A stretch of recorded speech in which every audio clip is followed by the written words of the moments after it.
Hi, this is Kimberly, and today I'll be talking about the four major groups of plants that shape the world around us: non-vascular, seedless vascular, gymnosperm, and angiosperm.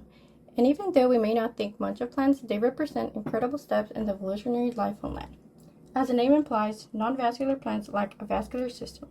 They do not have a xylem or phloem like the other three types of plants, meaning they do not have a system that carries water and dissolves minerals from the root to the rest of the plant.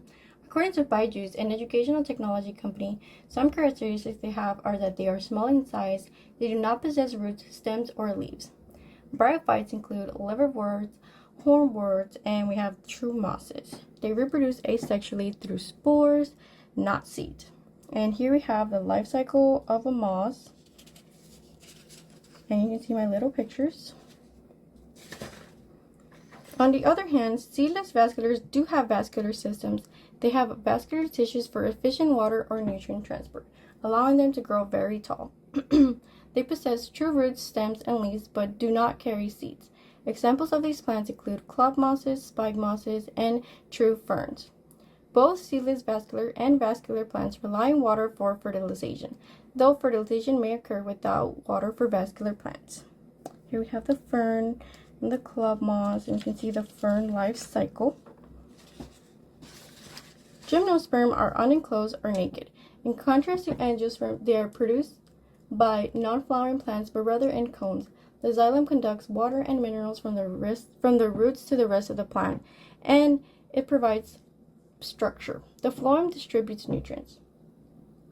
Seeds are in cones. Male cones make pollen, and female cones contain ovules that develop into seeds. They rely on the wind to spread pollen. They are evergreen, meaning that they keep their leaves year-round instead of shedding them seasonally. Some examples are pines and ginkgos. And here you can see the different types of cones. The female cones are more enclosed, while the male cones are more open. And we have the life cycle of the pine. And lastly, we have the angiosperm, which include all flowering plants such as fruit trees, maples, and oaks. They are the only plants that produce flowers. They produce seeds that are protected inside a fruit, which develop from the flower's ovaries. Like gymnosperm, angiosperm have xylem and phloem for efficient transport of water, for minerals and nutrients. Angiosperm have a diversity of ways to pollinate, such as the wind, insects, birds, or mammals. Angiosperms have leaves that vary in shape and structure. They are eudicots and monocots. More are monocots. According to Nature Clearly, eudicots have two cotyledons, meaning seed leaves, when they emerge from the soil. Flowers are usually in multiples of 4 or 5, and they have a root system.